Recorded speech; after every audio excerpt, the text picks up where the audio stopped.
A'udzu billahi minasyaitonir rajim. Bismillahirrahmanirrahim. Alhamdulillah. Segala puji bagi Allah. Kita bertemu lagi dengan tafsir Quran. Kali ini kita masuk surah Al-Maidah ayat 33. Hari ini kita belajar mengenai hukum-hukum hudud, qisas, takzir, bugah. Ayat 33 surah Al-Maidah.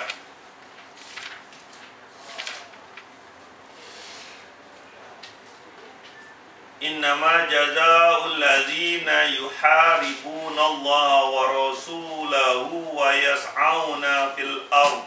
Tengok. Sesungguhnya balasan hukuman terhadap orang-orang yang memerangi Allah dan Rasul dan membuat kerosakan di atas muka bumi, sama ada dibunuh atau disalib, potong tangan dan kaki bersilang, atau dibuang negeri, yang demikian itu sebagai satu penghinaan untuk mereka di dunia dan di akhirat. Mereka memperoleh siksaan yang besar. Ini bagi daulah Islamiah. Maksud dia, kalau kerajaan itu terdiri kerajaan Islam, dia mampu buat sebarang hukum. Hukuman orang yang menentang Allah dan Rasul. Faham? Pemberontakan pun termasuk ni, ayat menentang Allah dan Rasul. Okay? Bagi orang yang menentang Allah dan Rasul ini, hukumannya bunuh, salib, potong tangan kanan kaki bersilang, atau buang daerah. Begitu juga orang membuat kerosakan di atas muka bumi. Alright, ayatnya membuat kerosakan di atas muka bumi. Kita tengok kerajaan Saudi Arabia. Orang yang buat kerosakan di atas muka bumi ini ditafsirkan, ditakwilkan orang yang merompak. Dia pun termasuk dalam orang membuat kerosakan di atas muka bumi. Orang yang merugul, kes rugul, juga termasuk dalam membuat kerosakan di atas muka bumi. Itu sebab kerajaan Saudi Arabia, bagi orang yang merompak bersenjata, tak kira mau pedang ke, parang ke, senjata ke, tak ada ampun. Hukumannya pancung. Tak ada ampun. Tak ada ampun. Segala rompakan, sama ada senjata, asal bersenjata je, hukuman dia pancung. Juga rugul, pancung. Sebab dia termasuk dengan membuat kerosakan di atas muka bumi. Pemberontakan menentang pemerintah juga termasuk dalam ayat ini. Orang yang memberontak, orang yang memberontak nak menombangkan kerajaan yang sah. Nah, ini cuma ulasan-ulasan ulama yang dikatakan memberontak itu macam mana. Okey, sudah tentu yang dimasukkan berontak ini dengan bersenjata. Ini demonstrasi, ini harga naik, harga barang naik, ini plekat sana sini kan, turunkan harga barang. Ini nak dianggap demonstrasi ke? Ini dianggap sebagai bugah ke? Ini yang katakan bugah, iaitu halal darah bagi orang yang memberontak. Sudah tentu tidak. Benda-benda kecil macam tu, ni nak menuntut gaji untuk kecil punya hal, barang naik, demonstrasi lah yang macam kat Malaysia ni. Bagi saya, dia tak termasuk dalam orang yang membuat kerosakan di atas muka bumi Allah. Bukan. Kita tak boleh masukkan darah orang yang demonstrasi itu sebagai darah halal untuk dipancung, tidak. So, yang dimasukkan membuat kerosakan di atas muka bumi, menentang pemerintah secara pemberontakan. Faham? Maka dia termasuk dalam undang-undang ini, iaitu dibunuh atau disalib atau dipotong kanan kaki, kaki dengan tangan bersilang, atau dibuang daerah. Ada 4 pilihan dia guys. Faham? Alright. Kalau kamu nak tahu dalam sejarah, dalam sejarah Sayyidina Umar radhiyallahu an pun kurang setuju tentang tindakan Abu Bakar Al-Siddiq, iaitu pancung bagi pemberontak, sebab dia hanya berpandukan dengan takwilan. Tetapi akhirnya Sayyidina Abu Bakar sebagai amir, dia adalah ketua negara, dialah yang menjatuhkan hukuman perang kepada pemberontak yang nak melepaskan diri daripada Madinah Islam, pemerintah Islam. Jadi pemberontak yang memberontak itu dengan senjata, maka dia layak untuk diperangi seperti mana Sayyidina Abu Bakar selepas kematian Rasul. Faham? Kalau kita tengok dalam pembunuhan Sayyidina Husin, okey, Muawiyah amir di Syam, di Damsyik, Ali di Kufah. Itu ikut perjanjian Damatul Jandal. Ada dua khalifah, Ali di Kufah, Muawiyah di Syam. Tetapi apabila Sayyidina Ali dibunuh, Sayyidina Husin mengakui bahawa Muawiyah sebagai khalifah. Tetapi apabila Muawiyah mati, diganti oleh Yazid, orang Kufah pula nak melantik Sayyidina Husin sebagai khalifah yang baru.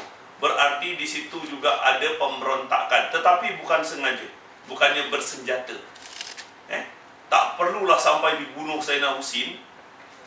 Bukan yang bunuh, bukannya Yazid. Yang bunuh ni adalah daripada arahan gubernur di Iraq.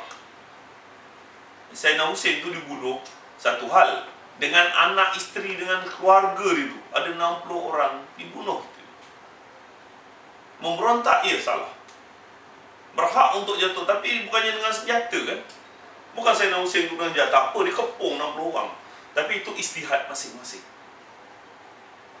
Istihad masing-masing. Satu yang menyayat hati apabila keluarga Sayyidina Husin dan pemimpinnya yang mengikutinya ada 60 orang lebih kurang dikepung dan dibunuh.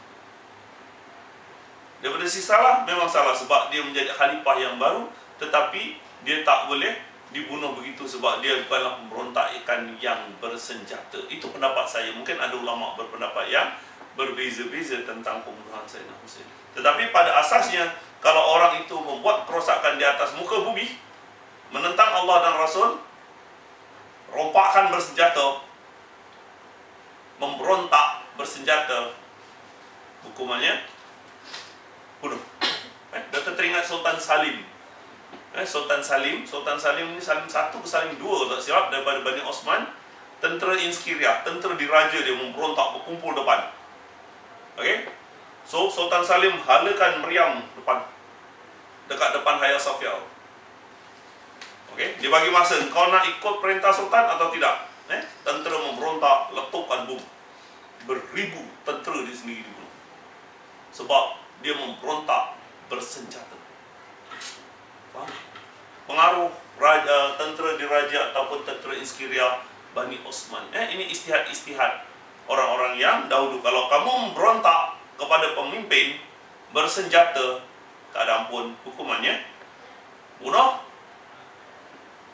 salib, potong tangan kaki bersilang, atau buang daerah. Yang demikian itu sebagai satu penghinaan untuk mereka di dunia. Okey? Dan di akhirat beroleh siksaan yang benar. Tengok besar. Tengok ayat yang ke-34. Kecuali orang yang bertaubat di antara mereka sebelum kamu menguasai mereka. Okey?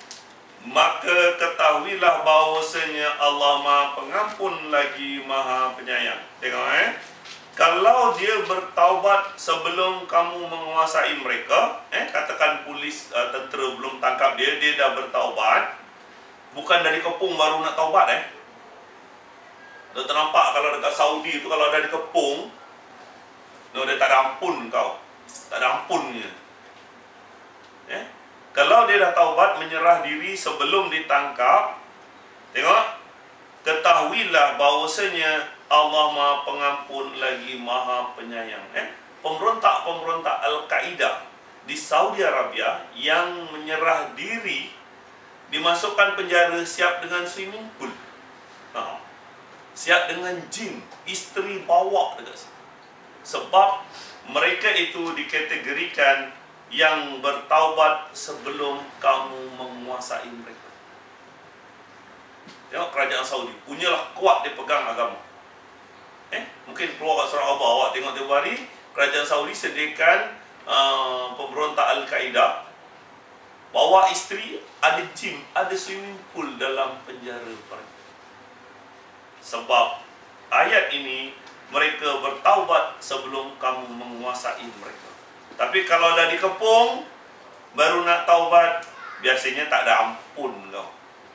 Itu sebab keamanan tu wujud di. Faham? Faham? Alright. Kita tengok ayat 38. Ini kita bicarakan tentang hudud. Laki-laki yang mencuri dan perempuan yang mencuri, potong tangan keduanya. Laki dan perempuan, bukan kedua-dua pula. Keduanya gitu, okay? Alright. Sebagai pembalasan bagi apa yang telah mereka kerjakan sebagai siksaan dari Allah, dan Allah Maha Perkasa lagi Maha Bijaksana. Lelaki yang mencuri dan perempuan yang mencuri, pecah amanah pun termasuk dalam ni. Kadang-kadang pecah amanah, duit company, duit korporat, duit apa benda dialihkan ke akaun whatever. Alright. Jelas hukuman mencuri, potong tangan. Cara melaksanakan ini ikut Saudi Arabia, curi pertama potong kiri, kalau kiri kanan, kaki kiri, kaki kanan, whatever macam itu. Itu cuma pelaksanaan. Hukuman jelas. Mencuri, potong tangan. Saya tak pernah dengar kat sini potong kaki, itu cuma ulasan-ulasan je. Biasa kalau potong tangan, putus, kanan, kiri, putus, tak kena mencuri lagi. Okay. Tahu? Cuma itu cuma kadang-kadang teori je. Kalau sini putus, curi sini, putus sini. Tapi tak ada lah orang putus sekali dia taubat je. Curi lagi tak tahu apa dia nak jadi punya orang. Okey, tengok lelaki yang mencuri, perempuan mencuri, potong tangan keduanya sebagai balasan daripada yang mereka kerjakan. Sebagai siksaan dari Allah. Allah Maha Perkasa lagi Maha Bijaksana. Allah Maha Perkasa. Kadang-kadang mencuri itu terlepas, Allah lepaskan dia. Okey? Allah Maha Bijaksana. Satu masa kau kena, ataupun dibagi masa kamu taubat, apa juga kehendak Allah. Faham? Ini hudud. Tak ada pilihan. Curi, potong tangan. Tadi kalau merontak ada 4 pilihan. Bunuh, salib, potong kanan kaki, atau buang daerah. Ada 4 pilihan. Yang ni tak ada pilihan. Berarti kalau mencuri, laki ke perempuan ke, potong tangan. Tengok ayat yang ke-39. Maka barang siapa yang bertaubat di antara pencuri itu sesudah melakukan kejahatan dan memperbaiki diri, maka sesungguhnya Allah menerima taubatnya. Sesungguhnya Allah Maha Pengampun lagi Maha Penyayang. Barang siapa yang bertaubat di antara pencuri yang sudah melakukan. Tengok, ayat ini jelas. Sama ada orang tu dah mencuri, ditangkap.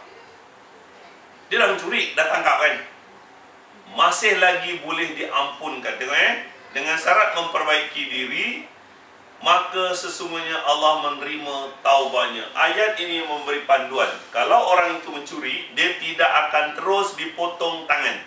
Tidak. Dia akan diberi masa untuk taubat, memperbaiki diri. Bukan main tangkap potong. Tidak.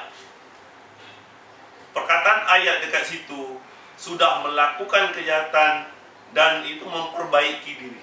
Berarti kalau ada orang yang mencuri, ditangkap, dia tidak akan dipotong tangannya terus. Akan dimasukkan ke pusat pemulihan akhlak ke, penjara ke, dididik ke, dibagi masa untuk memperbaiki diri. Ramai orang yang dekat Mekah Madinah jumpa orang dipancung.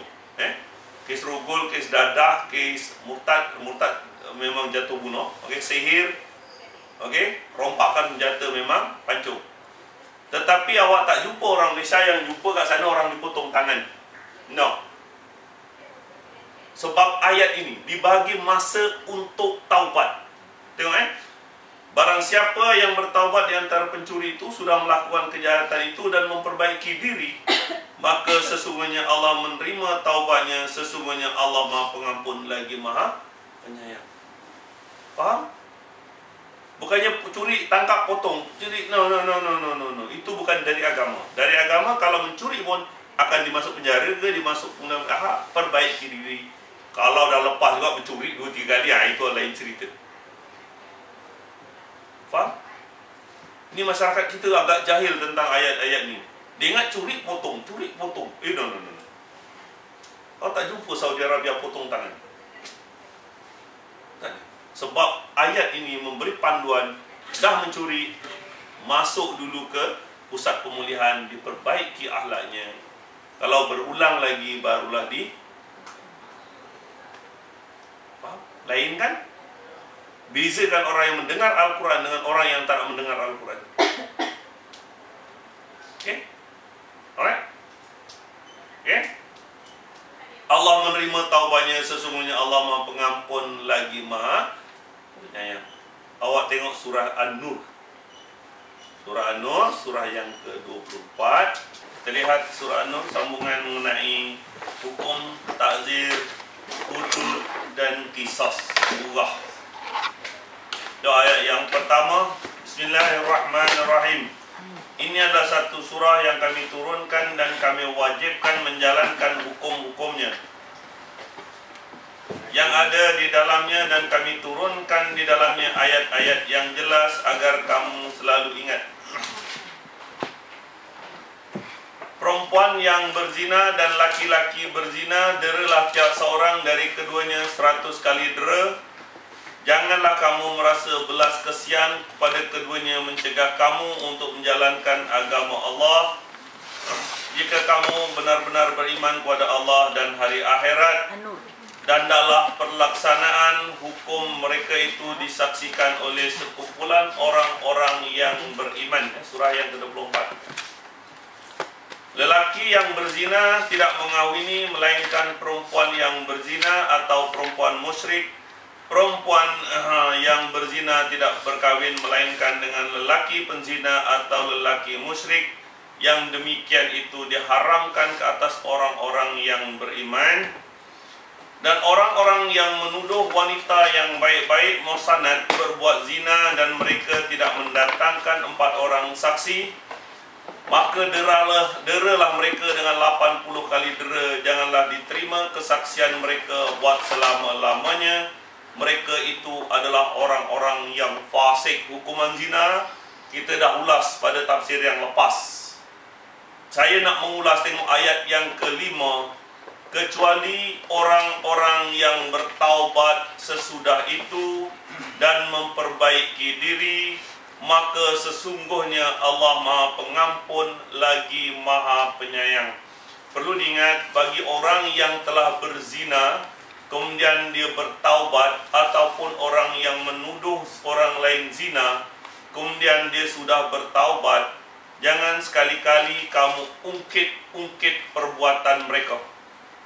Apa yang lebih penting dekat sini, tengok, kecuali orang yang bertaubat sesudah itu dan memperbaiki diri, bermaksud orang-orang yang berzina dia tidak akan terus dihukum rotan 100 kali.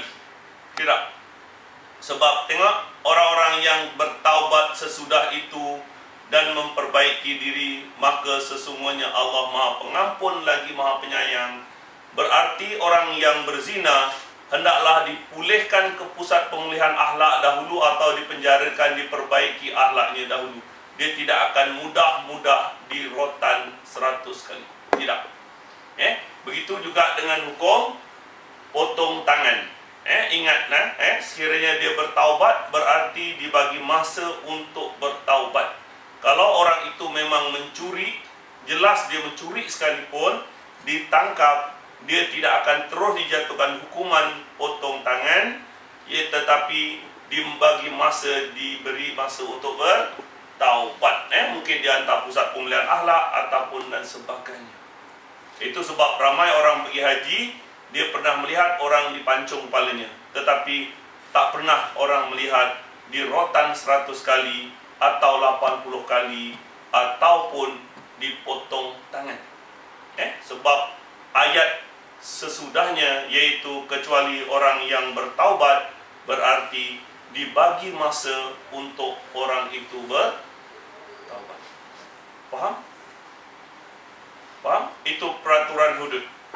Okey, cuba awak tengok ayat 178 surah Al-Baqarah mengenai qisas. Kita fahamkan peraturan-peraturan dari Allah. Ayat 178 surah Al-Baqarah. Hai orang-orang yang beriman, diwajibkan ke atas kamu qisas. Duduk sebentar, kita ada tafsir Quran. Duduk. Wahai orang beriman, diwajibkan ke atas kamu qisas berkenaan dengan orang-orang yang dibunuh. Tengok orang merdeka dengan orang merdeka, hamba dengan hamba, wanita dengan wanita. Barang siapa yang mendapat satu pemaafan dari saudaranya, hendaklah yang diberi maaf mengikutinya dengan cara yang baik. Dan hendaklah yang diberi maaf membayar diat kepada yang memberi maaf dengan cara yang baik juga. Yang demikian itu adalah satu keringanan dari Tuhanmu dan suatu rahmat. Barang siapa yang melampaui batas sesudah itu, maka baginya siksa yang sangat pedih. Ini kes sengaja bunuh. Kalau ikut peraturan agama, kalau orang itu sengaja bunuh, memang sengaja bunuh, dia ada dua pilihan. Itu dipanggil qisas. Yang pertama, bunuh, balas, bunuh. Tetapi kalau dia sanggup membayar diat dan diterima oleh pewarisnya, maka dia boleh terlepas, walaupun membunuh dengan sengaja. Walaupun membunuh dengan sengaja. Awak tengok Maka barang siapa yang mendapat satu pemaafan daripada saudaranya, hendaklah yang memaaf itu mengikuti dengan cara yang baik, dan hendaklah yang diberi maaf membayar diat kepada yang memberi maaf dengan cara yang baik juga. Dalam hal ini Rasulullah SAW tidak memberi garis panduan berapa banyak diat yang awak kena bayar. Terserah kepada keluarga yang dibunuh. Kalau yang minta bunuh itu minta 10 juta, 10 juta lah awak selamatkan kepala kamu. Kalau awak ingat dalam 2-3 tahun lepas, nurse daripada Filipina, dia Kristian, dia membunuh majikan. Di Saudi Arabia, keluarga menuntut 2 juta, 2 million US. Filipina tu minta kumpul duit orang kat kampung dia, bayar balik kepada keluarga yang dibunuh, terlepas perempuan itu daripada kena pancung di Saudi Arabia. Kalau awak ingat pada 2 tahun lepas, perempuan Indonesia membunuh majikan alasan nak merogol whatever, dia tikam sampai 18 kali. Ingat? Kes Burah, merogol hukumnya pancung, tapi dia tuduh perempuan itu membunuh 18. Pihak itu dia cakap, penyiasat dapati dia membunuh dengan sengaja. Keluarga yang dibunuh tidak mau meminta 1 sen pun duit, maka perempuan Indonesia itu putus kepala. Sebab memang dalam agama, kalau dia sanggup menerima, dia akan terlepas. Pada tahun lepas juga, seorang lelaki Kuwait, dia membunuh 5 tahun yang lepas, masa haji, dia membunuh orang Saudi. Semasa pergi haji, dia bunuh orang. Jatuh hukum bunuh, dia nak membayar diat.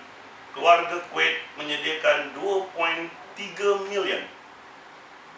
Tapi keluarga Saudi Arabia tak mau menerima, maka putuslah kepada.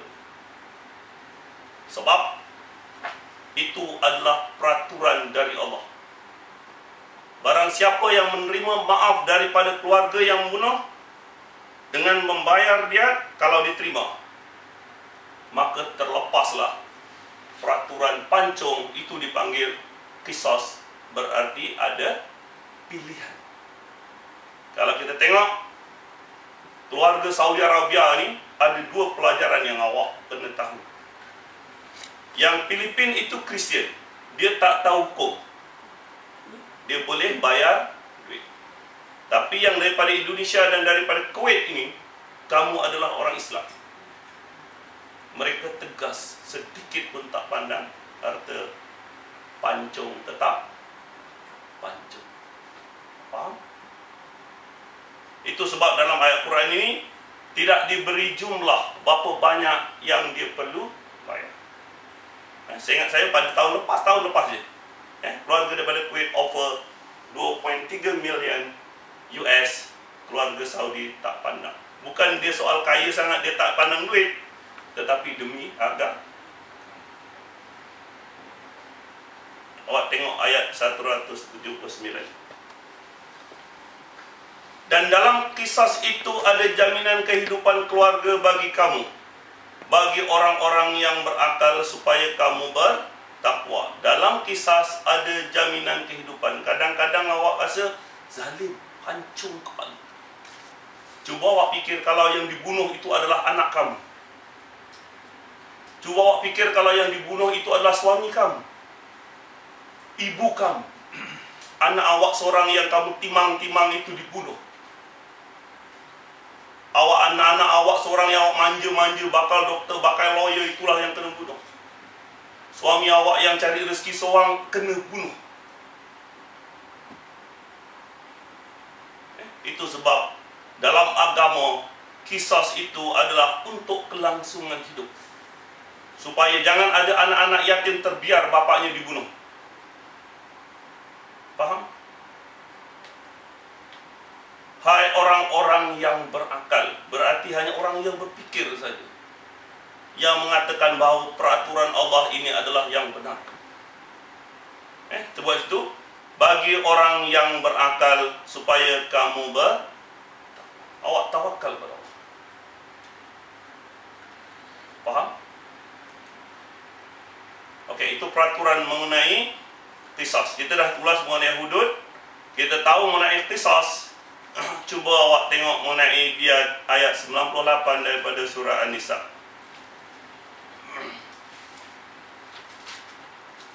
Surah An-Nisa ayat 98 mengenai dia membunuh tanpa sengaja.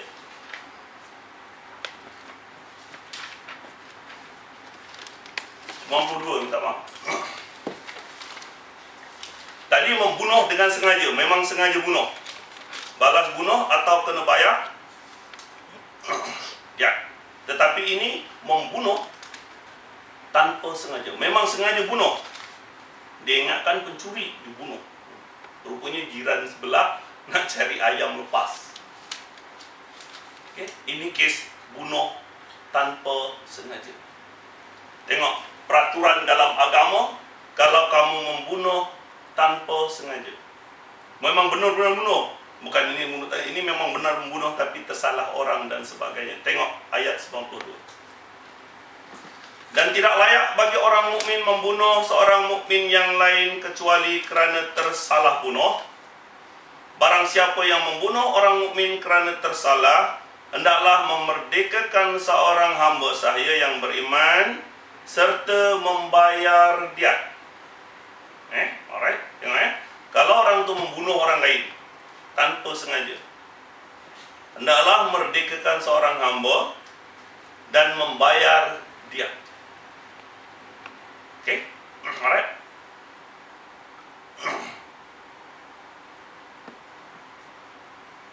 Okey.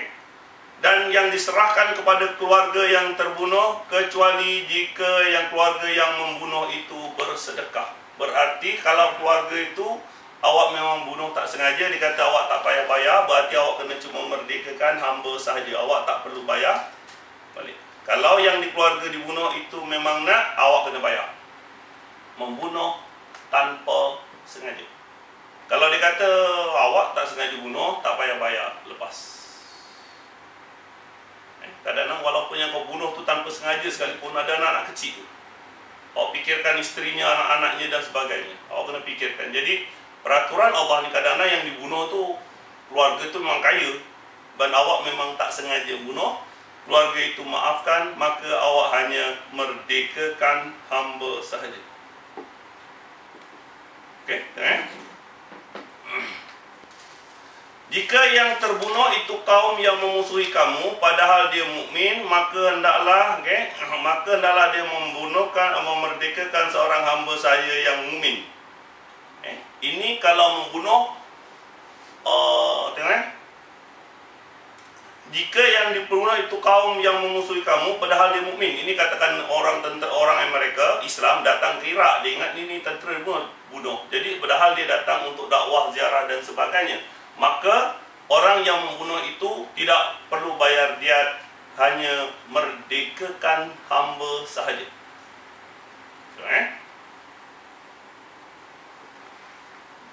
Jika yang terbunuh daripada kaum kafir yang ada perjanjian damai di antara mereka dengan kamu, ini baik-baik, ini dekat Malaysia, awak membunuh orang Cina, orang India yang bukan Islam, tak sengaja, bukan sengaja bunuh,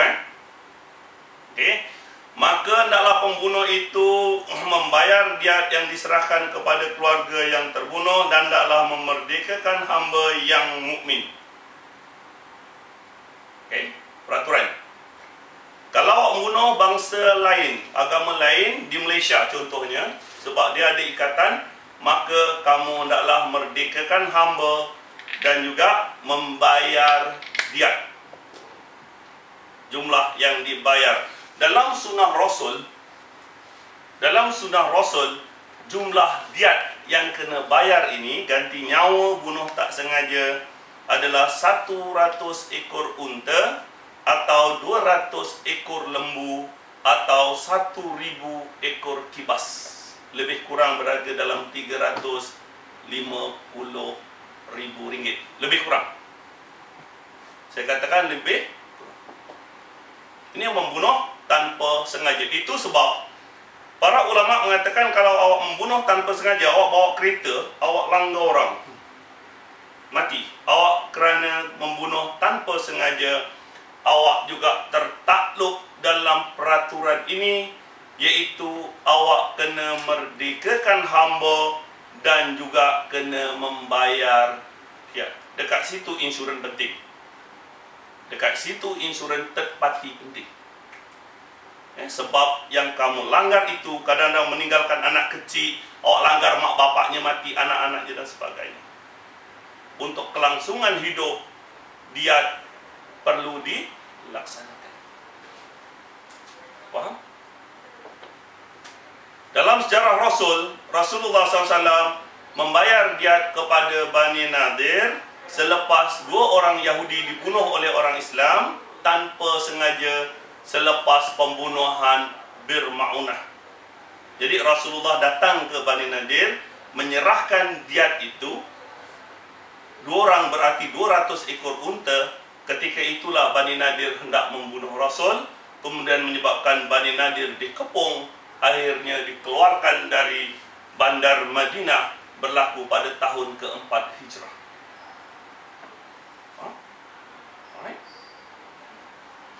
Faham? Ini mengenai membunuh tanpa sengaja. Tengok. Barang siapa yang tidak memperolehinya, maka hendaklah dia yang bunuh berpuasa 2 bulan berturut-turut sebagai cara bertaubat kepada Allah. Dan Allah Maha mengetahui lagi Maha bijaksana. Barang siapa yang tidak mendapat tu, bayar diat pun tak mampu, cari hamba pun tak ada, pada hukumnya, kalau sekarang ni awak melanggar orang dengan tanpa sengaja, awak kena bayar diat. Mungkin insurans boleh bayar, tapi hamba kamu tak ketemui. Bagi orang yang tahu hukum, dia hendaklah berpuasa 2 bulan berturut-turut. Kita tak nak melayang nyawa dengan suka hati. Faham? Alright? dan Allah Maha mengetahui lagi Maha bijaksana. Nah, ini puasa 2 bulan ni dah puasa seminggu berhenti. 2 bulan berturut-turut, 2 bulan Qamariah berturut-turut. Bagi orang beriman tak jadi masalah sebab dia tahu bahawa Allah sentiasa melihat. Okey? Dan barang siapa membunuh orang mukmin dengan sengaja, maka balasannya adalah neraka jahanam, kekal di dalamnya, dan Allah murka kepadanya, mengutukinya serta menyediakan azab yang besar baginya. Membunuh adalah salah satu daripada dosa besar. Ingat kuliah yang lepas dalam surah Al-Isra. Okey? Ayat 32-33, zina. Wala ta'rabuz zina, jangan kamu hampiri zina. Allah kaitkan zina dengan membunuh. Orang yang baik-baik apabila zina, mengandung anak luar nikah, dia sanggup bunuh anak sendiri, tanam ke dalam lubang, campak sungai dan sebagainya. Dia juga termasuk dalam hukuman orang yang membunuh dengan sengaja, maka janji Allah neraka jahanam ada.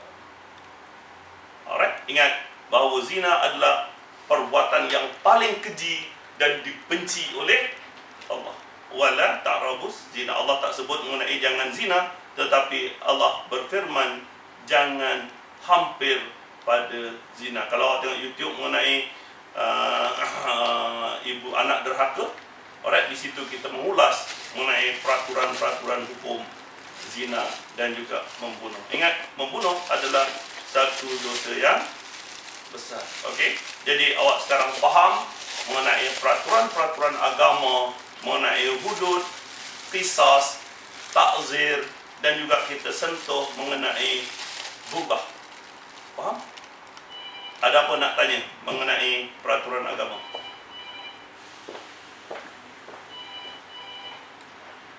Sorry, ada apa nak tanya?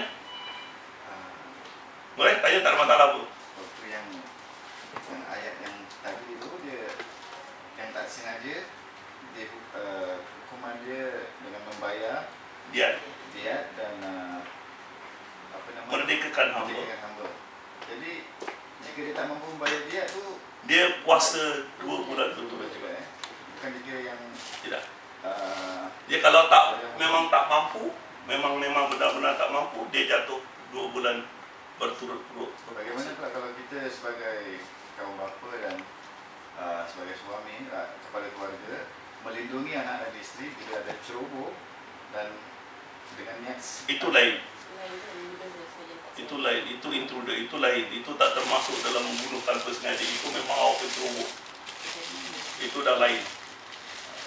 Itu dah tak termasuk dalam hukuman. Awak pertahankan diri kamu dah tak termasuk dalam peraturan ini. Ini membunuh dengan tanpa sengaja. Ingatkan memburu, ingatkan buruk, tembak, rupanya kawan sendiri pada awak. Itu kira membunuh tanpa sengaja.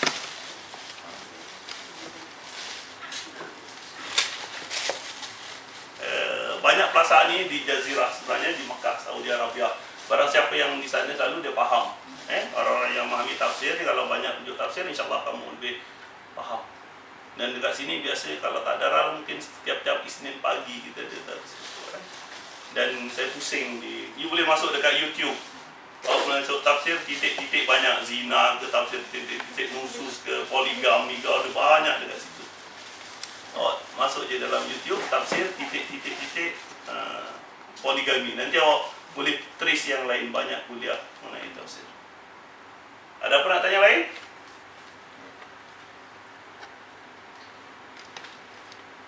Tak ada?